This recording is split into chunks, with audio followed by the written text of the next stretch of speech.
What's up, spiritual gangsters? This your OGs, Treese. And rain.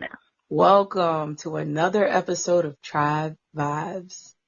Let's get into it. So welcome to our third and for now final part on our 3-part series on love. This part, we're going to be talking about both love of self and love of others and how those kind of interact and the relationship between them and how we can try to foster both of them in our lives and at what degree. Yep. I'm so eloquent. Yeah. On that. So I'll start off with this quote I have. It's in the Bible, Mark 12:28-32. Mm-hmm. It says, one of the teachers of the law came and heard them debating. Noticing that Jesus had given them a good answer, he asked him, of all the commandments, which is the most important? The most important one, answered Jesus, is, Hear, O Israel, the Lord our God, the Lord is one, or the Lord our God is one Lord. Love the Lord your God with all your heart and with all your soul and with all your mind and with all your strength. The second is this, love your neighbor as yourself. Leviticus 19:18. There is no commandment greater than these. So from the man himself. Yeah, from the man himself. And then even just to add on to that a little bit, I have this it's like a little quote that it kind of says the same thing, but hold on. It said Judaism is supremely a religion of love, 3 loves. You should love your Lord your God with all your heart, with all your soul, and all your might. You shall love your neighbor as yourself, and you should love the stranger, for you were once all strangers in a strange land. Mm. And the reason why I wanted to add that part is just basically for the last part, because it basically said the same thing, but I love the fact that said, you shall love the stranger, for you were once strangers in a strange land. It's kind of like the idea of when, because some people, they only want to like love their family or love only people that they know. But, right, in their immediate circle. But think about like your friends or even some of your family members you didn't know all your life. You know, at one point, everybody was a stranger to you. You don't know how deep anyone can get into your life and how positively they can impact your life. So you kind of have to treat everyone in a way where you leave the doors open to love them. You know what I'm saying? Yeah. I think it's like treat others how you would want to be treated, because as you see them as strangers, they see you as strangers, but everybody wants that respect and that everybody wants to be loved, man. Yeah. So, and then going back to the Mark 12:28-32, I think that was important because the first thing he said, the most important one, is love the Lord your God with all your heart and with all your soul and with all your mind and with all your strength. And in that, he's, in my opinion, he's saying, you know, you have to love your God and yourself. You know what I mean? Like, it starts with you. Like, it depends on your perception about God. Like, if you truly believe that we are God and God flows through us and all of that, then with loving God, you have to love yourself. You know, especially if you are the temple and your body is the temple, you know. So he starts off by saying that's the most important, loving your God and loving yourself. And then the second one, he says, love your neighbor as yourself. So even if you want to think the first one is just about loving the Lord, okay. But then the second one, he says, love your neighbor as yourself. And with saying that, I believe, you know, if you love your neighbor as yourself, it all starts with yourself. You know, because you're only able to love someone as much as you love yourself. That's true. You can't love past your ability to love, which I spoke a little bit on our last podcast. It's difficult for people to love beyond their limit, but if you give what you have to another, then, it'll be reciprocated, more or less. Right. So that's why I like that one to start off, because it basically is saying love yourself first, and then you can love other people. Yes, that's true. And I have a few that kind of reflect that. I'm going to say quite a bit. I'm going to say a couple of them near together just because I feel like they go together. But I found one from Theodore Rake, I believe their name is. It's super simple. In order to be happy oneself, it is necessary to make at least another person happy. And I found another one from Robert Heinlein that kind of reflect that. It said, love is a condition in which the happiness of another person is essential to your own. So I read those, and it solidifies the fact that, your happiness or the self-love that you have is tied directly into loving others, which is, the point of this of this series. But that brought about the question, why and how? And I found a quote from James Baldwin, which says, love takes off masks that we fear we cannot live without, and know we cannot live within. Oh, that's and cool. Yeah, good old James Baldwin, he be knowing shit. Mm-hmm. And for me, that kind of, it explained the other quotes, because it was like, in loving others, we learn about ourselves. So the acts of love and just being, giving to others in ways like compassion, or in any type of relationship that we spoke about. It's not just romantic, it's family or friends. It holds a mirror up to yourself, because you're giving, and you're letting go of your ego, and it's showing who you really are in the acts. I hope I'm making sense. Yeah, I think it's kind of like a cycle. It's kind of like you're giving a part of yourself up to love someone, but in that exchange, that person is kind of filling up, and you're filling up too. It's like a never-ending kind of like a cyclical thing in which everyone keeps kind of elevating themselves. If that makes sense. Yeah. It's that, but I also feel like it's more like it shows you who you are, because in relationships are tested. Once again, this is like across the spectrum, any type of relationship.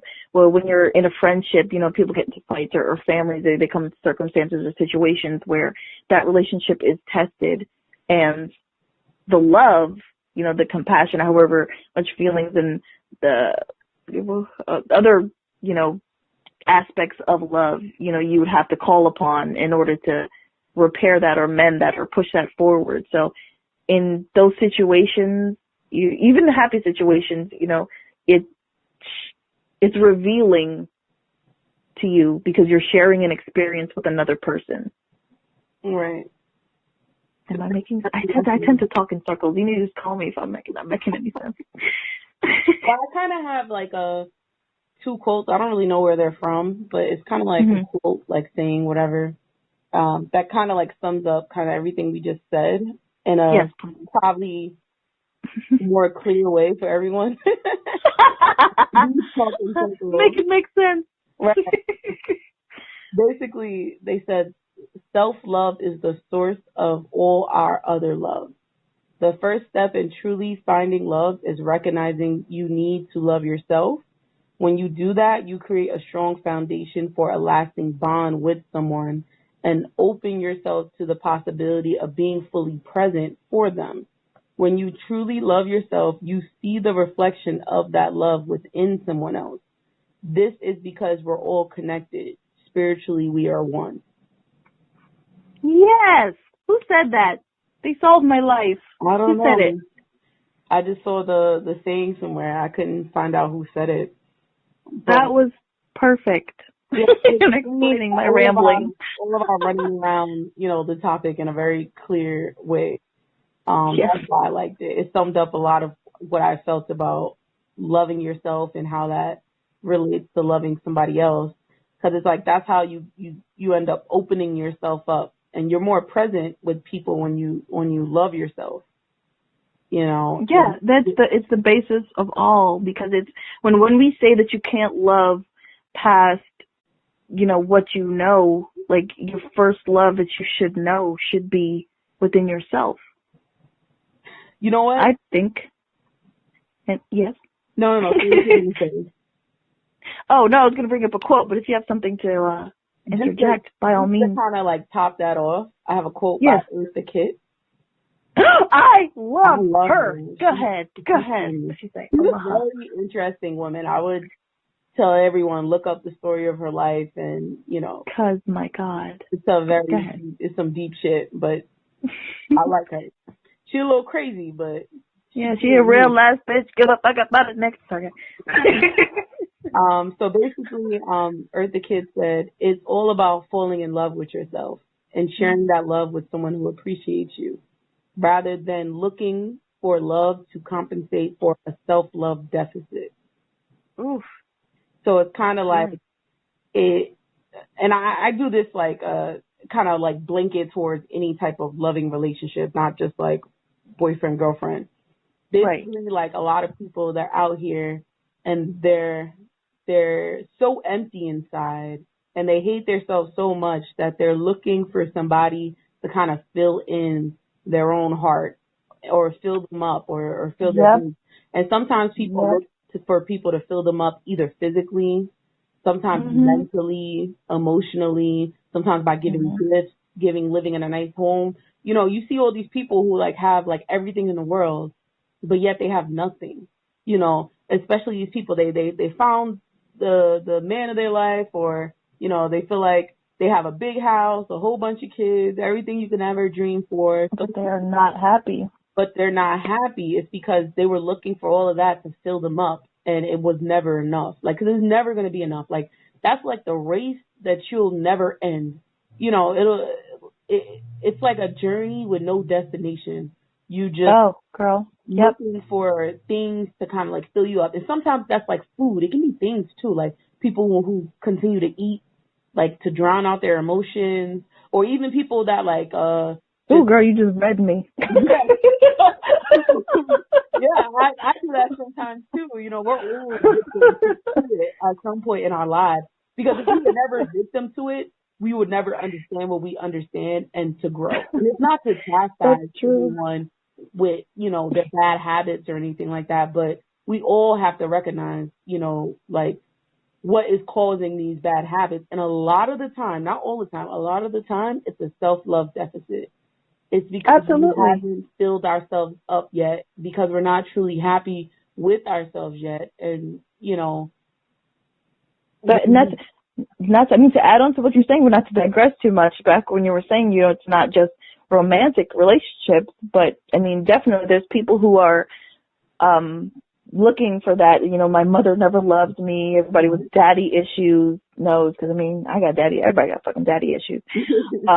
I got a book on mine, but it's like you're looking for that, and because you're growing up and you don't have like a certain type of whatever from your parents, you feel like that's lacking in with you, because like, oh, my parents never said that they loved me, so I'm not lovable, and da-da-da, so then it's hard to love yourself. I mean, definitely, like, that's where it comes from. But I just wanted to reiterate the fact that when we speak on relationships, we're just like a general across the board, because everybody's circumstances is different. So it's like, it's just a general statement that it should come from yourself, and to just, as a word, because I'm trying to segue into this Maya Angelou quote. Since you bring out Eartha Kitt, I just thought I'd bring out Dr. Angelo. You know what I mean? with just being being in a situation with somebody else where you can tell that they're missing that. This quote from her, it seemed like it's from an article, but it says, "I don't trust people who don't love themselves and tell me I love you." There's an African saying, which is, "Be careful when a naked person offers you a shirt." Word. You can tell. You can tell when that love is missing within somebody else, because I've been in a relationship where it's like they're just out searching and grasping for something outside of themselves, but that love should come within you before you go outward, because you can't pour from, I say that every fucking podcast, you cannot pour from an empty cup. Right. You have to have something to give. So, and then even with the whole parent thing that you bring up, that's important too, because I feel like people need to realize, like, okay, this might sound really harsh, but like everything is really harsh, right? That's the type of person I am, but like a lot of people complain about like their parents and what they can provide for you and what they can do for you, or like what they didn't do for you, I should say, or you know, how they didn't get this or how they didn't get that. And it's unfortunate, you know, it is very unfortunate, but there's a point where you need to pick yourself up by your own bootstraps and realize that you are now in control. Granted, they should have provided you with a whole lot of stuff when you were younger, or should have been more loving, should have gave you the proper shelter, the proper this, the proper that. But now it's up to you, and you're in charge of your own life, you know. And it's like a self-realization, I guess, type thing, because although you know you have to work out the issues with your family and stuff like that, it's still about you. You know, because you're the only person that's in control of you, and you're the only person who can put your life where you want it. It's not up to anyone else, even your parents. It's not even up to your parents to give you the life that you so desire. Because sometimes your parents don't even know what the fuck you want. You know? Yeah, and they're on their own path. I mean, yeah, they give you life, but they're human and they're on their own path. But let me tell you how this is wrong, because you know, a lot of times it's culturally where you feel like the expectations or whatever situation that you feel is like on you and you can't leave. I'm speaking from personal experience, and Tracy knows this. So it's like stuck in that situation, you're stuck in that, but you're responsible for your own life, and it comes with that realization where it's like, hey, I'm not my circumstances. And sometimes it's not about being selfish, or it's not about, because some people think putting yourself first is selfish. No, that's what a healthy-minded person does. They put themselves first because they understand that if they're not healthy, they can't help anyone else. If they're not full, they can't fill up anyone else. If they're not happy, or they're not, you know, in a good place or at peace with themselves, how are you going to give peace to other people? Just like if you don't have a shirt, how are you going to give a shirt to somebody? Like, how do you do it? It doesn't make sense. You know, so I think us as people need to get off this connotation of taking care of yourself or putting yourself first is selfish. No, that is not selfish. That is sane. That is what sane people do.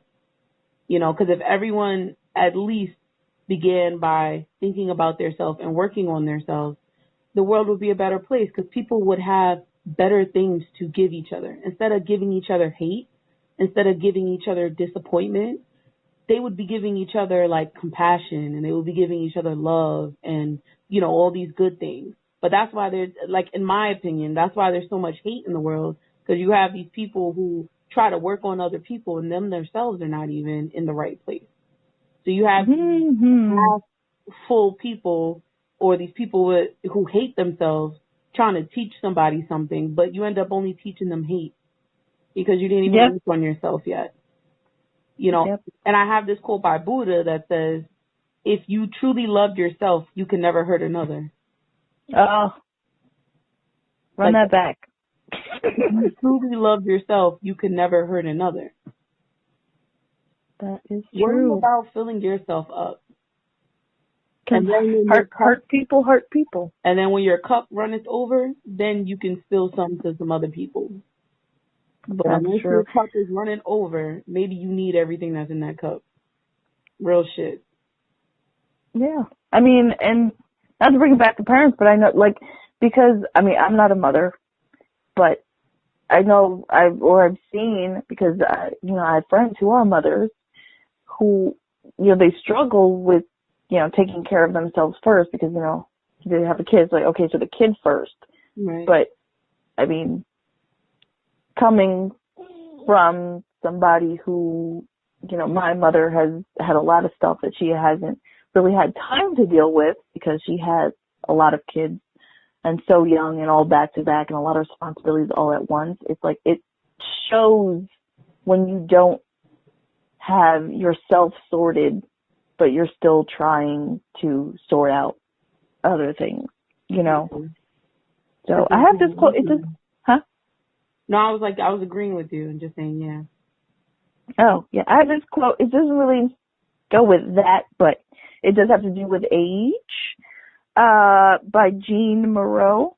It says, age does not protect you from love, but love to some extent protects you from age. Now, I know generally the intent of the quote was more like, forever young when you're ageless, when you're in that, positive, giving love, all that jazz. But I also take from it, you kind of, without love and without having that, especially within yourself, it kind of, ages you faster and you kind of miss life, if that makes sense. No, that's so that's like literal, like it's scientific. Like people who are more stressed out and people who like have hate and like they build up all this guilt and anger and all these negative emotions inside, and they don't try to deal with things in order to love themselves, they end up having like a lot of comorbidities and disease and stuff in life. It's scientifically proven, if you research and look at a whole bunch of articles and studies, it shows that happier people and people who are less stressed, they live longer and or live a healthier life without disease and comorbidities. So yeah. So once you have that taken care of, then you have yourself sorted and you're able to give love, then it's like you're this endless, boundless spiritual being that's just like a glowing beam of, I don't know where I'm going, cut me off, please. Cut me off. That when you look at them, you're like they look like high spirited. They look like they just look around. You know what I mean? Like, how like they just put down a blunt and you're like, I want to live their life. You want to be like that. You don't want to just be around and be all negative and self-loathing and all this stuff, because there's nothing loving about being self-loathing. You know what I mean? There's nothing that, like, it just looks like, how can I put this? When people, like, it's just, and it's curmudgeon. It's annoying.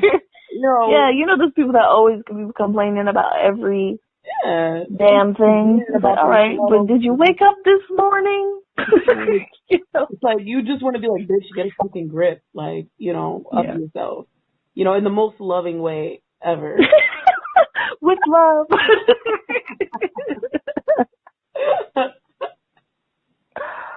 Oh my gosh. To get your shit together. With love. You too. Not the with love part.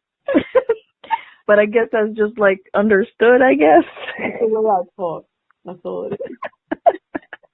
It's in the eyes, maybe. But I do it with compassion in my heart. It's in there. It's in there somewhere. All right, guys, we're going to wrap it up for today, but definitely come check us out on our next episode as we go further into the topic of love. So, as always, hope you got something out of this. Remember, we are experts of nothings out here in these streets. We learn from you like you learn from us because we are a tribe. That's right, girl. We a tribe. Till next time. Continue to vibe. Hey.